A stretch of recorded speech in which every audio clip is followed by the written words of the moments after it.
And such deportations remains in effect for another week. The president is spending part of the weekend at his private club in Bedminster, New Jersey. Nicole Skanga is in Bridgewater. Nicole, good morning.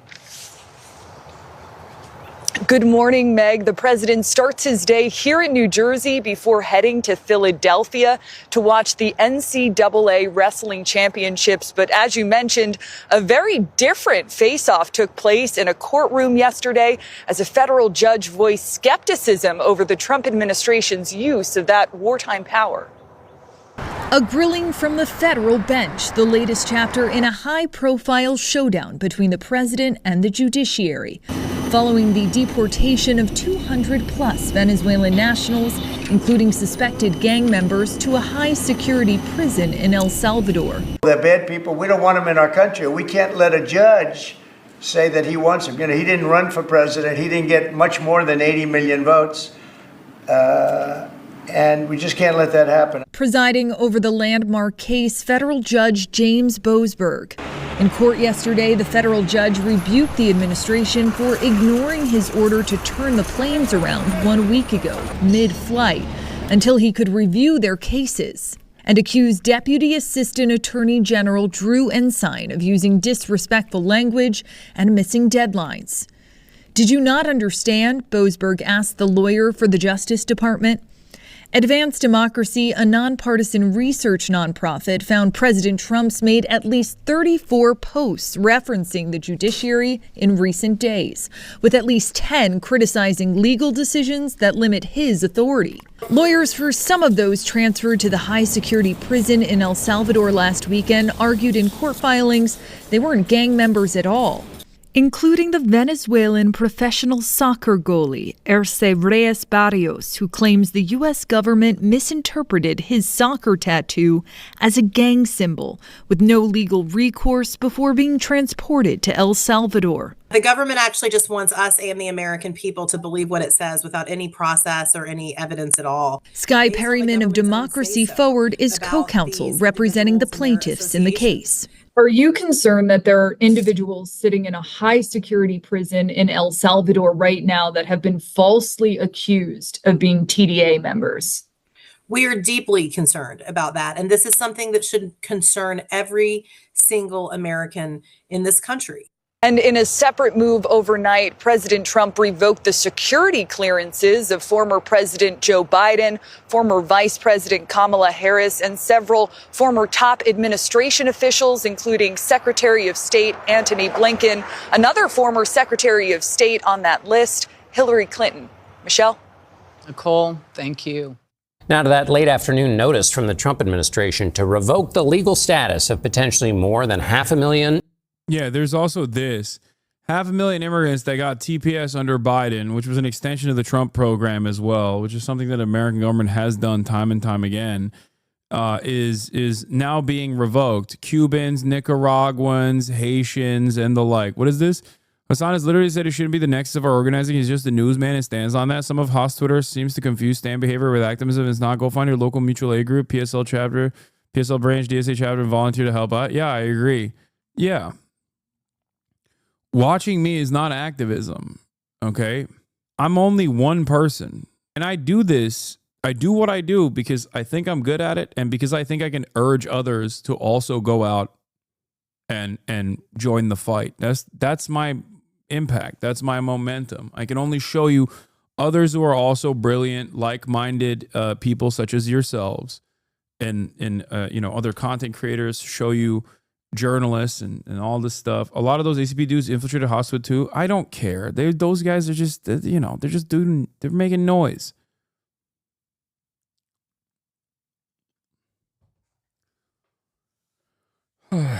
Immigrants currently living in the United States. This as we are learning more about the Venezuelans deported under the 18th century wartime law. I'm joined now by immigration reporter Camila Montoya Galvez to help us unravel all of this. First of all, Camila, let's start with 500,000 Remind us again what that program was supposed to do. The Trump administration, John, is moving aggressively to dismantle President Biden's immigration legacy, and they are now in the process of terminating a process known as CH&V that was set up by the previous administration as a way to reduce illegal immigration at the U.S.-Mexico border by offering would-be migrants a legal and safe way to come here without the use of a smuggler and without the use of illegal entries into the U.S. About 500,000 people from Cuba, Haiti, Venezuela, and Nicaragua entered the U.S. under that process, which required American sponsorships from people who were citizens or legal permanent residents here. And in the next 30 days... So what's the point of following you as a leftist? To have a community of like-minded people that sometimes have fun, but other times are paying attention to what's going on, not only in the United States of America, but all around the world? What did you think the point was? What do you think I do here? What? I'm actually trying to figure out what you mean by this, like what you're talking about. I was under the impression this was a Revolutionary Vanguard training camp, that when you say trigger words, we're all going to lock in and become sleeper agents. Yeah, it is. It's true. Their work permits and deportation protections will be lapsed and terminated by the Department of Homeland Security, which is warning that if these people do not voluntarily depart the country, John, they will be found, arrested, and deported from the country. In fact, the administration is saying that the people affected by this policy change should sign up to self-register on a smartphone app provided by the government and tell people that they will be departing the country. Okay, tough to keep track of it all, but you've been keeping track, of course, of those Venezuelan migrants that have been sent to El Salvador. What more do we know about that group? Well, not only have the deportations to El Salvador triggered this contentious legal battle here in the U.S., John, but also a debate about who was actually sent to that Central American country. The administration is saying that all the Venezuelan men it sent there, 238 Venezuelan nationals, are part of the notorious transnational gang known as Tren de Aragua. But we have spoken to relatives and lawyers of the deportees, and they are strongly refuting those claims, saying that their loved ones and clients have no criminal records in the U.S. or abroad, and that they are not affiliated with this vicious gang. And they have actually presented to us documents that do, in fact, confirm that many of these deportees do not have criminal records. I will say that some officials have said that some of them do have criminal records, so we should underscore that. My husband may not be a legal American citizen, but he's a human being, and he has rights. Only on Action News Jax, a Middleburg family begging for help after they claim that ICE officials are threatening the husband, who is an Indian national, with immediate deportation and criminal charges. I'm Tanika Hughes. And I'm Ben Becker. Action News Jax Jake Stofan is live from the family's home in Middleburg. And Jake, after you started asking questions, they got a new message from ICE. Well, that's right. Just within the last hour, I heard from the family's attorney that the husband has now been given until Saturday to purchase a plane ticket back to India and leave the country voluntarily. Now, this comes after the family says ICE officials came to their door this morning demanding the husband come out and threatening him with criminal charges and saying they would come back with a warrant when he refused. I mean, that's good that they didn't open the door. That's what you're supposed to do. I couldn't leave my kids and my wife. I can't. Tapan Purohit and his wife, Ashley Kennedy Purohit, feel they're living a nightmare. Tapan came to America on a J-1 visa in 2011. It expired in 2013. Last year, he married Ashley, and they filed an I-130 marriage petition in hopes of regaining his legal status. I prayed so hard that God would send me a good, kind, loving man that would finally be that piece that was missing in our lives, and he did. Things took a turn last December when Tapan was arrested and charged with resisting an officer without violence, a charge that was ultimately dropped. But over the next few months, he was ordered by ICE to purchase a plane ticket for removal, which he did. According to the family's attorney, they filed a series of emergency motions, hoping to delay his removal to give time for the marriage petition to be processed. His motion to delay his deportation was denied on March 11th, but two of those other motions are still pending. At that point, our attorneys had told us to go ahead and cancel the plane tickets, that we had motions filed so that we should have time to be able to continue to petition and pursue. But according to the family, ICE officials arrived at their home this morning demanding Tapan come outside to be taken into ICE custody for deportation. He did not.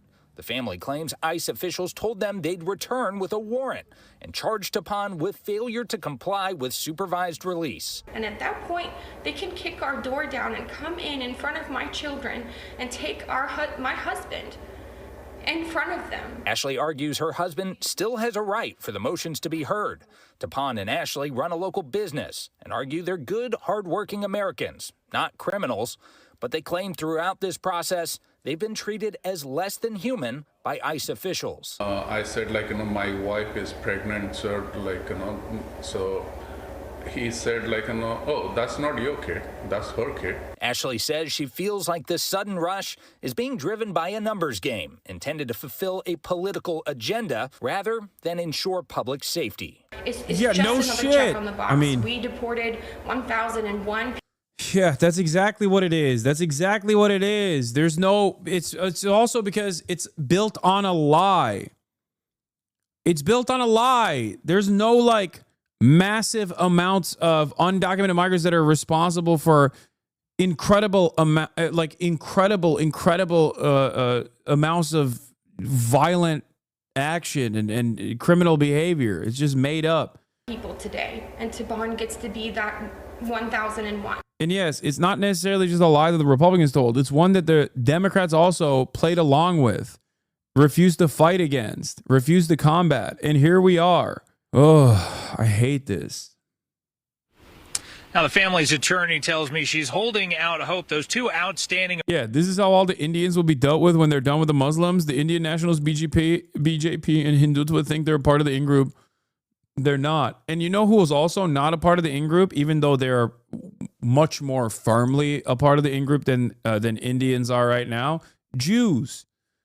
They are eventually going to go after Jews too. Okay? They're already going after Jews that are anti-Zionist, but they'll go after all Jews eventually.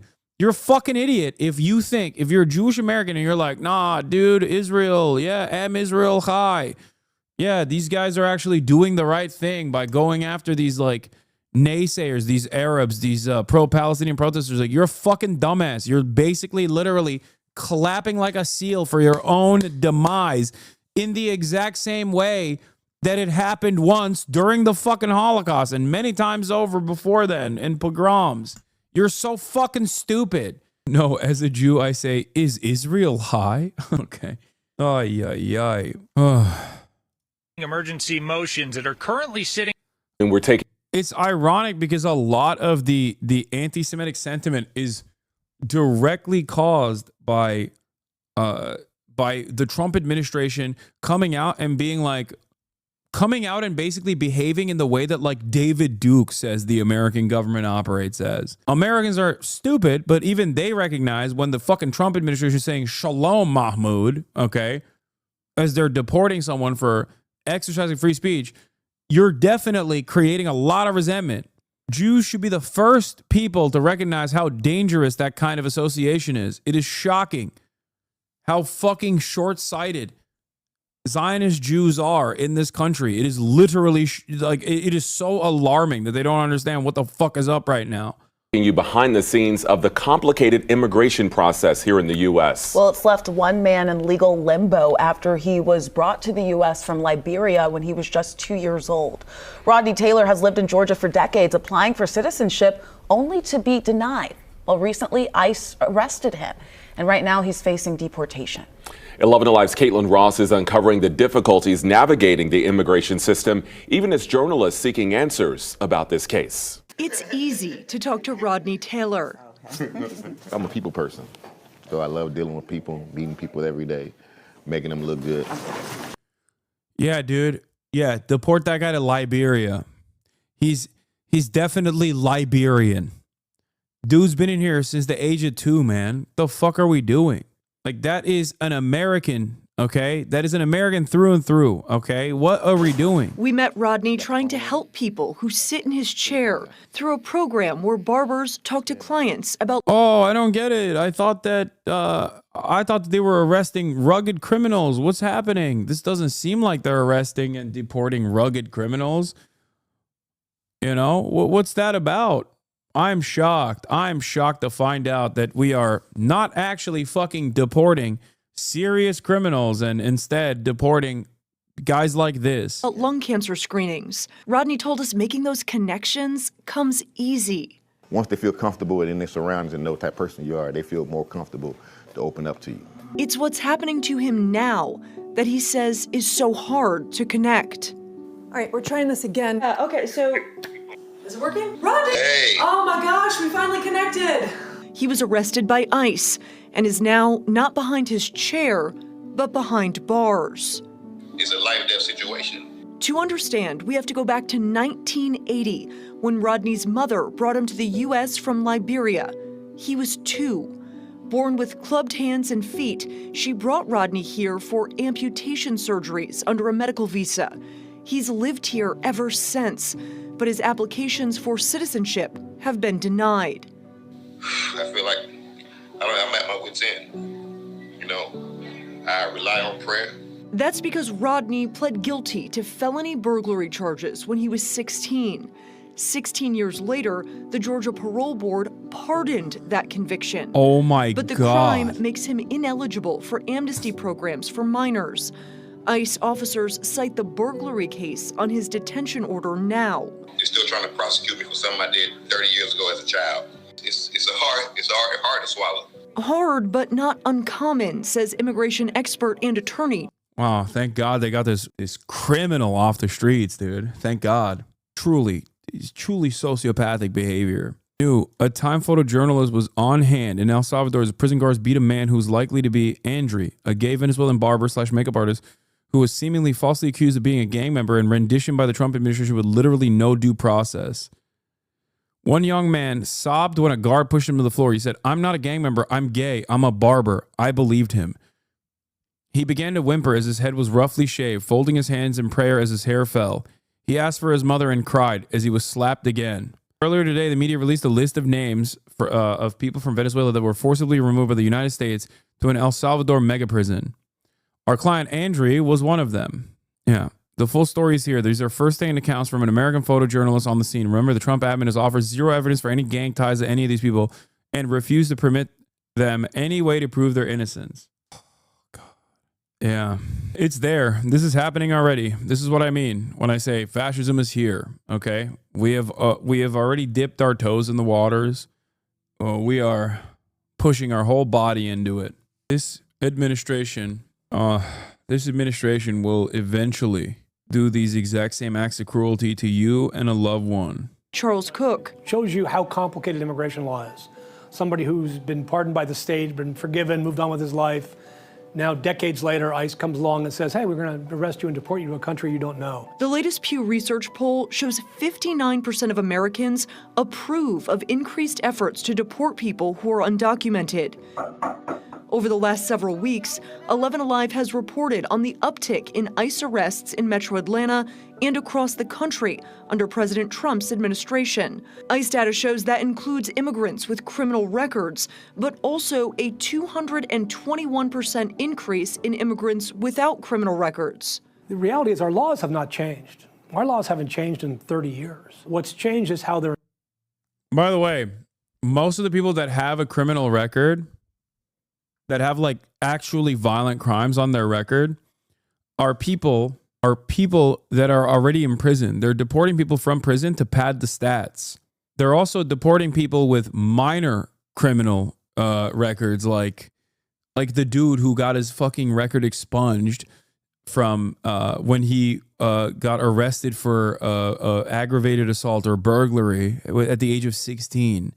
He's 46 years old. So there are people whose records are being expunged after the fact, and they still are hitting them to pad the stats with 50% of the people that we're apprehending are criminals. And then you look through individuals and the crimes that they've committed, and it's all like minor offenses. like trespass. Dudes are getting deported for trespassing after living here for 15, 20, 30 years. Think about that. They're not arresting, apprehending, and detaining like rapists and murderers. And even then, I don't believe that we should be fucking deporting rapists and murderers anyway.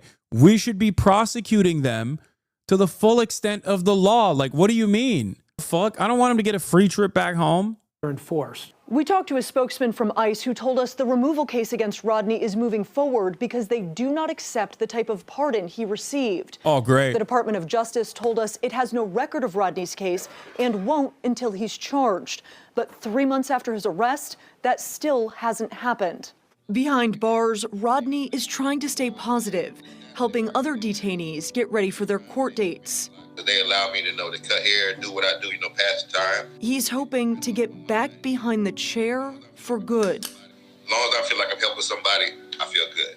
Reporting in Tucker, Caitlin Ross, 11 Alive News. And immigration officers told Rodney he would be deported 3 months after he was arrested. And so that would be this week. But he says he still has not had a court date. We'll keep you posted, though. Jasmine Mooney is.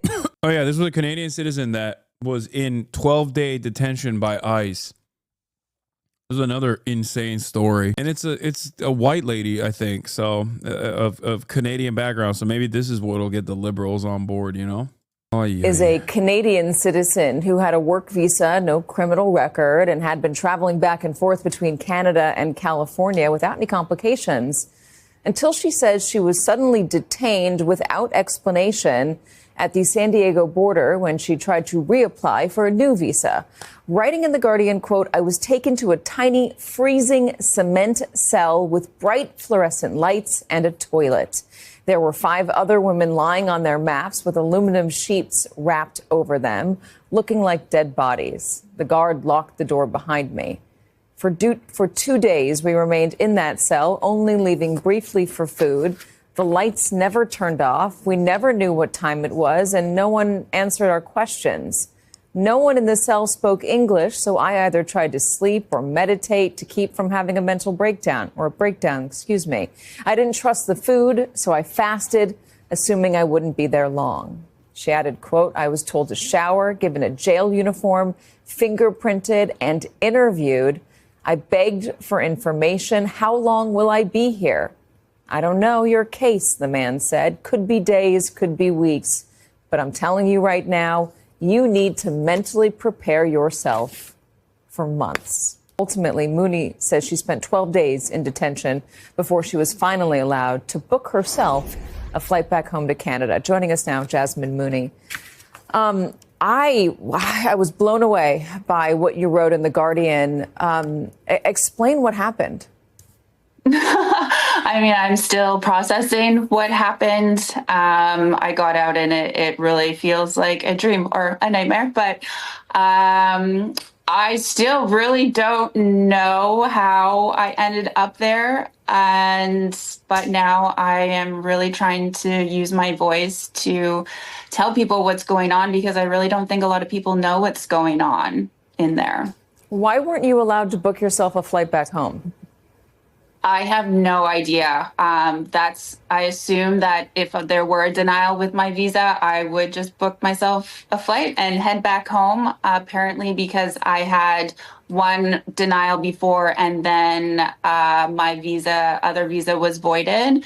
So for some reason, they said that they had to send me back to Canada. And I was literally booking my own flight to go home. And then that's when I was taken, and then I was in there for 12 days, and not a single person talked to me the entire time that I was in there about my case. Why do you think you were not given the opportunity? Do you feel like you were being used to send a message to others? You know, I've been trying to come up with every explanation that I can, and I truly don't know. I was in there, I met around 200 other women who, none of us had a criminal record. Everyone's story was different, a lot of the same. A lot of women, I believe, should not be in there. And what I found is the issue wasn't about getting deported. A lot of women admitted that they overstayed their visas. It's just what the issue that they have is the process of getting out of there. It is next to impossible. There is no communication. You do not have an officer to talk to. You can't contact your lawyers or your friends or your family. I was transferred twice in 2 weeks, which is an awful experience. There were girls in there who had been transferred 8 times in a couple weeks. So the whole system just felt super rigged to keep us in there. That's what it felt like. Well, because you write, this is an interesting part of the article. You say companies like CoreCivic and GEO Group receive government funding based on the number of people they detain, which is why they lobby for stricter immigration policies. It's a lucrative business. CoreCivic made over $560 million from ICE contracts in a single year. In 2024, GEO Group made more than $763 million. Yeah, they were salivating at Trump's electoral victory. I played their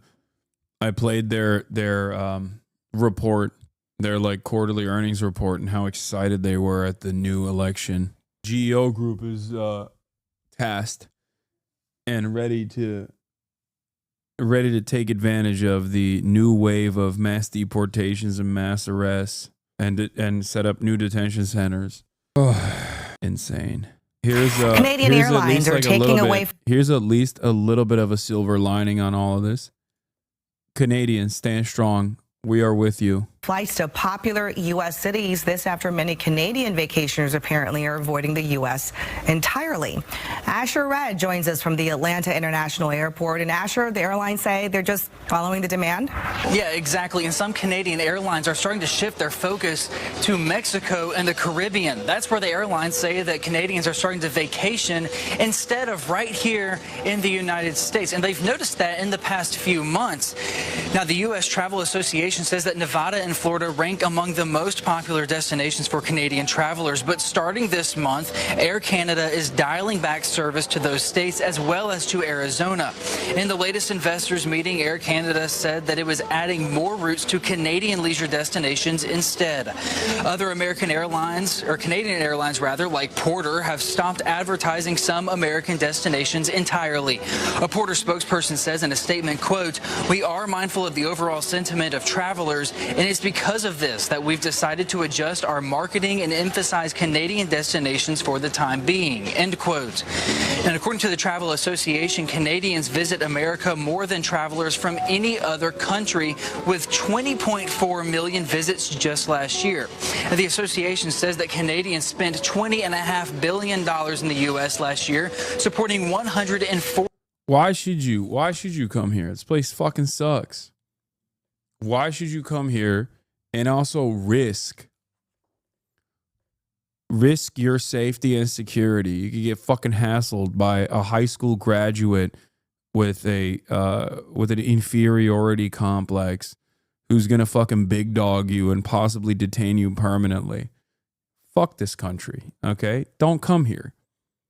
And by the way, this is the same energy that Israelis should be having towards people that want to implement boycott, divestment, and sanctions on the fucking apartheid state that is currently doing a genocide. And if Israelis don't have that sort of energy, then, you know, they're not with it. They're not with the shits. That's it. 40,000 American jobs. So even a small... Hassan, are you safe from deportation? For the time being, yes. Because I'm an American citizen. I was born here. I know my haters will hate that, but that is the case. Decline in revenue could have major impacts on Americans. Now, Flight Center, a travel agency with an office in Toronto, says that Canadians are in the middle of one of the busiest travel periods of the year. This did pick up in February, where we saw actually a 40% decrease in leisure bookings to the U.S.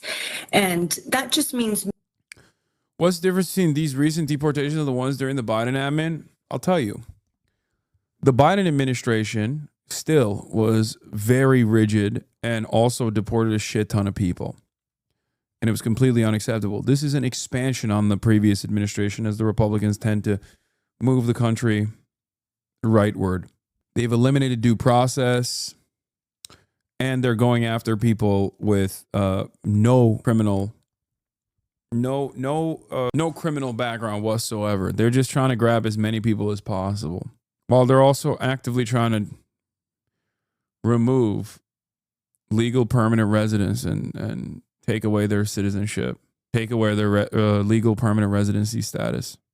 New bookings were down 40%. Over a 3-month period leading up to February, we did see a 20% increase in cancellations of pre-existing trips to the U.S. from Canada.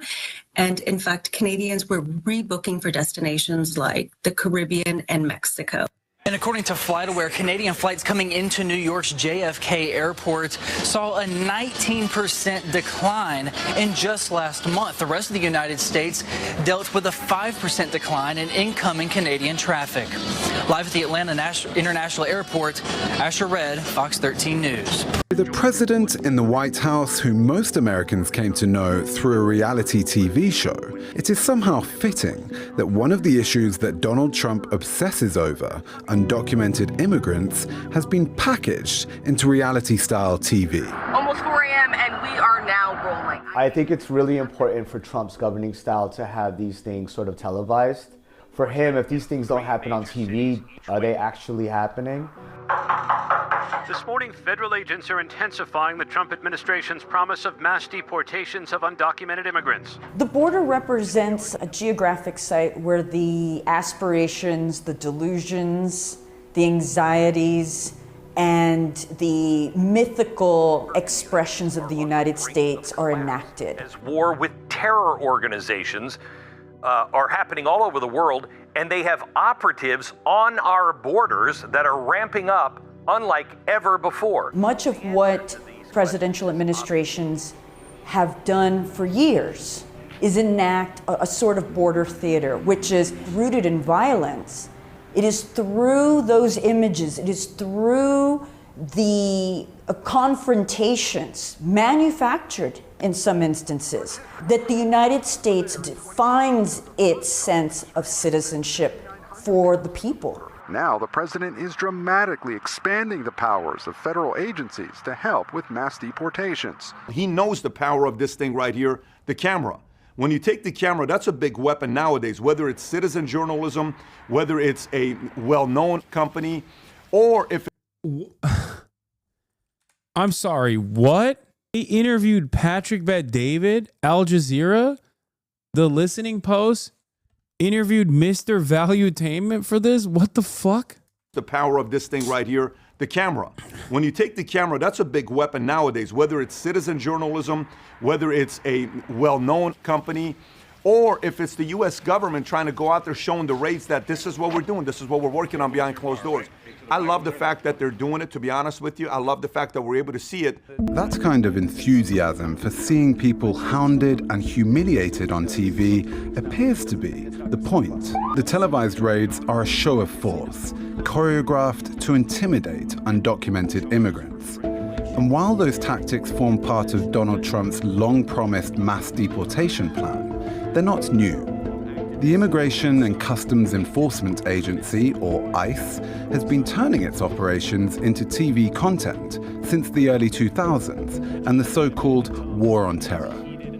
Journalists are often invited to tag along with officers enforcing the policy in what are known as ride-alongs. I did that 20 years ago. After 9/11, during the Bush administration, reporters would join federal agents while they conducted raids. That was part of a concerted visual propaganda machine that the Bush administration mounted to shape public opinion. It shored up support for the quote-unquote war on terror that resulted in the deaths of millions of people, and it shored up support for massive border buildup, border wall construction, and the deployment of troops. Fast forward a decade to Donald Trump's first term in office, and immigration enforcement had become a PR disaster for the White House. The images and sounds of crying children separated from their parents earned the administration reams of bad press. Trump officials learned a lesson that sometimes hardline policies require softer packaging. So this time round, the administration has used some popular media personalities, like daytime TV host Dr. Phil. We're here to tell your story and have your back. So we're getting the word out that you're out there taking down the bad guy. Dr. Phil is one of a slew of media figures and journalists. Bloodless fucking ghouls, dude. Monsters. I wonder if the listening post will put a clip of Asmongold saying that he wanted to dress up as Ash Ketchum and go on a ride along. You know, because it's just entertainment. People's lives are fucking being ruined.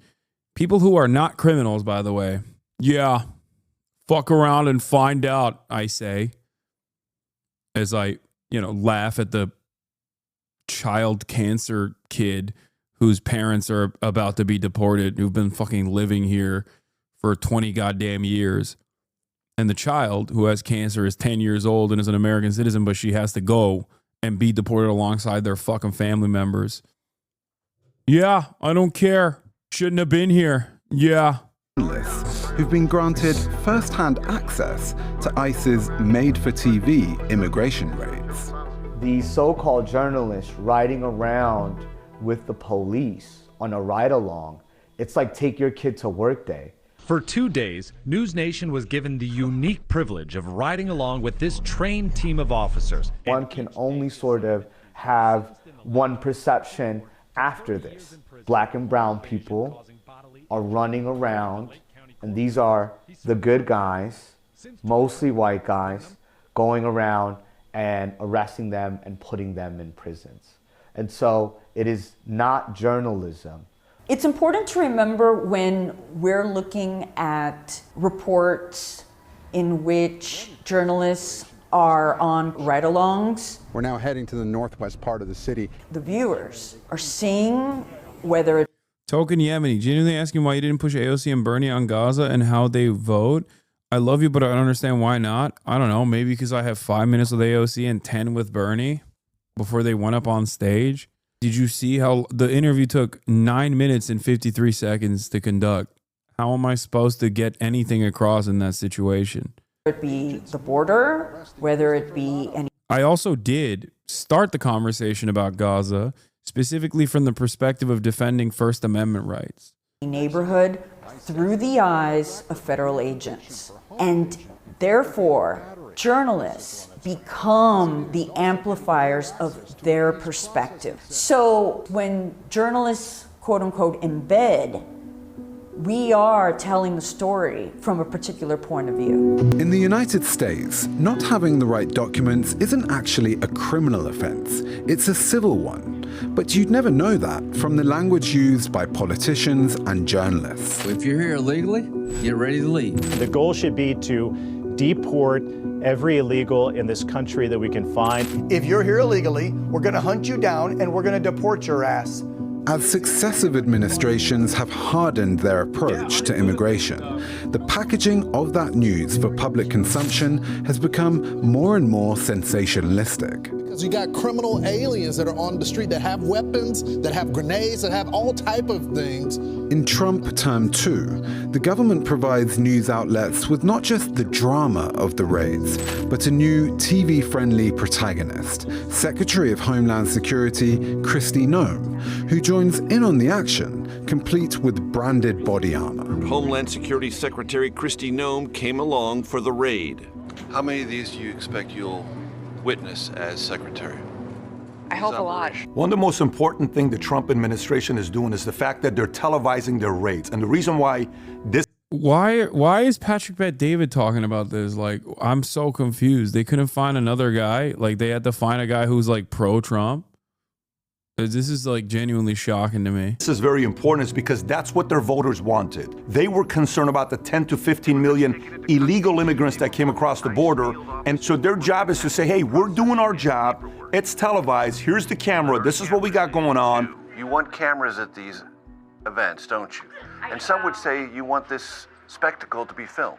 It's not a spectacle. This is our nation's law enforcement judicial process. It's such a great publicity stunt to scare the crap out of the people that are here illegally, specifically the ones that are criminals. Televised events, raids, are so important to defining an enemy. Someone who cannot speak for themselves, someone for whom we have little to no information, imagery that is meant to communicate to people where their places, and in some instances that they have no rights, and ultimately nothing can be done to help you. Social media is where ICE showcases the numerous quote-unquote criminals they've apprehended. In most cases, the agency makes no distinction between those suspected of a crime and those who've actually been found guilty of criminal activity. However, data released by ICE paints a different picture. It shows that the surge in arrests of undocumented immigrants largely targets people without criminal convictions or criminal charges. And yet, the show goes on. In February, the White House tweeted a video, scenes from the deportation of immigrants. It was ugly and gratuitous. But for Trump supporters, it serves as evidence that they're getting exactly what they voted for.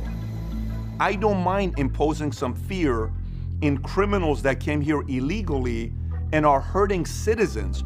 Our job is to make sure people who live here legally are safe. So if we can make an example of them and show clips like that, I'm not surprised that they're doing that. I actually like it. And if it makes some people uncomfortable, I like it even more. Americans voted on November 5th, 2024, and they wanted America to be safer, and that's exactly what this administration Yeah, I is. feel so much safer with this image juxtaposed over Patrick Bet-David, resident expert on growing fascist movements in the United States of America. I feel so safe, dude. When I think about safety, I think like Nazi Germany, you know?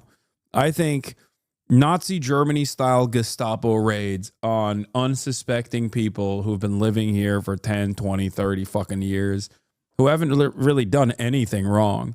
Amazing.